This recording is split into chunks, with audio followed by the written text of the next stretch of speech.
यानंतर आमचे महाराष्ट्राचे महासचिव गौतम भाऊ सोनवणे हे आदरांजली वाहतील.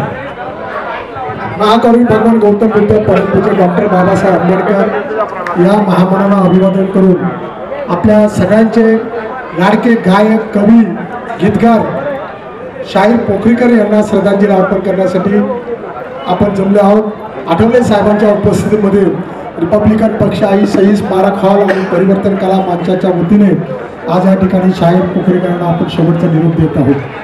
खरं म्हणजे शाहीर पोखरीकर असतील आणि प्रल्हाद शिंदे असतील किंवा हे सगळे ही सगळी जातीवंत कला गायक यांनी पूर्वीपासून भारतीय दलित पॅंथर असेल, बाबासाहेबांना चळवळ म्हणजे आठवले साहेब असतील किंवा आम्हाला इतकी ताकद दिली आहे.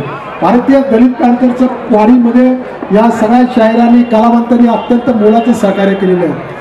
रिपब्लिकन पक्षाचं ऐक्य होण्यासाठी सुद्धा पोखरीकर असतील किंवा कलावंतांनी छातीचा कोट करून गाणी गायलेले आहेत.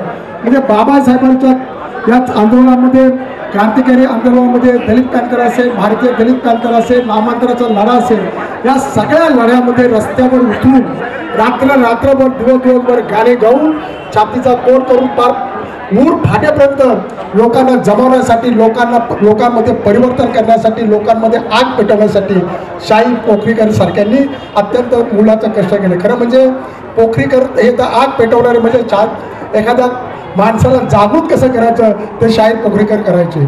आणि या सगळ्या कलावंतांनी म्हणजे पूर्वीच्या सगळे शाहीर, गायक, मी सगळ्यांची नावं घेतो, यांनी निश्चितपणे आंबेडकरी चळवळ मोठी केली, दलित पॅंथर मोठी केली, भारतीय दलित पॅंथर मोठी केली आणि बाबासाहेबांच्या स्वप्नातील रिपब्लिकन पक्ष मोठा करण्यासाठी, रिपब्लिकन ऐक्य घडवण्यासाठी रामदास आठवलेंच्या नेतृत्वाखाली निश्चितपणे त्यांनी सहकार्य केलेलं आहे.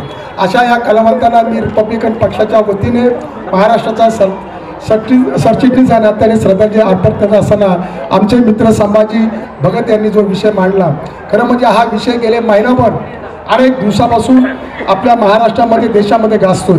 रिपब्लिकन पक्ष अनेक वेगवेगळ्या ठिकाणी त्या ठिकाणी जिल्ह्यामध्ये रस्त्यावर उतरलेला आहे. रिपब्लिकन पक्षा मागे नाही. तुम्ही आता कदाचित सगळे कलावंत तुम्हाला माहिती आहे म्हटलं, आता आझाद मैदानात सुद्धा आंदोलन झालं. रिपब्लिकन पक्षाने याच्यामध्ये पुढाकार घेतलेला आहे. रिपब्लिकन पक्षाची नव्हेच ही भारतीय दलित पॅंथरची 1980ला ज्यावेळेला आम्ही दलित पॅंथरचा मोर्चा काढला होता, दलित पॅंथरच्या वतीने, भारतीय दलित पॅंथरच्या वतीने दिलेला, म्हणजे त्यावेळेला ही मागणी होती की बौद्धांना सवलती द्या. त्याच वेळेला ही महावीर, बुद्धिविहार हे जे बुद्धविहार आहे, बुद्धगया या ठिकाणचं, ते बौद्धांच्या ताब्यात ही पूर्वीपासून आमची मागणी आहे. त्यामुळे आम्ही त्या मागणीच्या बाहेर नाही. आम्ही सुद्धा रस्त्यावर उतरलो, आमचं सुद्धा आंदोलन ठिकठिकाणी चालू आहेत. आम्ही सुद्धा पुढाकार घेऊन रिपब्लिकन पक्ष कामाला लागलेला आहे. काल 2 तारखेला काळाराम मंदिराचा सत्याग्रहाचा वर्धापन दिवस नाशिक या ठिकाणी थाटामाटात साजरा झाला. बाबासाहेबांनी 2 वर्ष 11 महिने काळाराम मंदिराचा सत्याग्रह केला आणि त्यानंतर एवढ्या ठिकाणी 1935ला बुद्ध धर्माची घोषणा केली, धर्मांतराची घोषणा केली. त्या पार्श्वभूमीवर नाशिक या ठिकाणी प्रचंड बुद्ध धम्म परिषद आठवले साहेबांच्या नेतृत्वाखाली 2 मार्चला त्या काळाराम मंदिराच्या सत्याग्रहाच्या पार्श्वभूमीवर किंवा त्या वर्धापन दिवशी घेतली. आणि त्या धम्म परिषदेमध्ये आठवले साहेबांच्या अध्यक्षतेखाली 9 राज्यातील 9 देशातील धम्मगुरू आले होते. 9 देश जे आपल्या चायनापासून ते जे सगळे धम्मगुरू होते ते सगळे आले होते. त्या बुद्ध परिषदेचा ठरावच हा पहिला आहे की बुद्धगया येथील जो महाबोधी विहार आहे ते बौद्धांच्या ताब्यात असलं पाहिजे. हा पहिला ठराव आम्ही आठवले साहेबांच्या नेतृत्वाखाली कालच केलेला आहे. म्हणजे आम्ही प्रत्यक्ष आंदोलनामध्ये पण आहोत. बुद्ध धर्माची बुद्ध धम्म परिषद घेतल्यानंतर सुद्धा सगळ्या भिक्षुकांनी तो ठराव केलेला आहे. निश्चितपणे आम्ही सगळे आठवले साहेबांच्या नेतृत्वाखाली हे बुद्धविहार आणि हा कायदा, खरं म्हणजे हे जे गोष्ट आहे 1949 कायदा आहे संभाजीराव, पेरलं कोणी? काँग्रेसनी. आपण ज्यांचे गोडवे गात आहेत पेरलं काँग्रेसनी. ते गवत छाटायचं काम आता आम्हाला करायचे, आम्ही करू आठवले साहेबांच्या नेतृत्वाखाली आणि आपण सगळे सोबतीने ते करू. कारण ज्यांनी पेरलं 60 वर्ष सत्ता त्यांनी भोगली, कायदा केला त्यांनी, 60 वर्ष सत्ता भोगली आणि आता हे आपल्याला हे गवत, हे जे काँग्रेसचं गवत छाटायचं काम तर तुम्हाला आम्हाला करायचं आहे, त्या दृष्टीने आपण कामाला लागूया.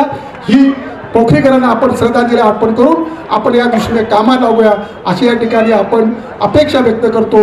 आणि पुन्हा एकदा रिपब्लिकन परिवाराच्या वतीने आमचे मित्र, आम्हाला सगळ्या आंबेडकरी चळवळीतील कार्यकर्त्यांना ताकद देणारे आमचे ज्येष्ठ साहित्यिक, कवी, गायक, गीतकार पोखरीकर, प्रभाकर पोखरीकर यांना, खरं म्हणजे मी आता मध्ये बोललो त्या माझ्या गावाले पण आहेत, सोयरे लागतात, परंतु या पोखरीकरांना मी रिपब्लिकन पक्षाच्या वतीने महाराष्ट्रात सरचिटणीस नात्याने भावपूर्ण श्रद्धांजली अर्पण करतो आणि माझे 2 शब्द संपवितो. जय भीम, जय भारत.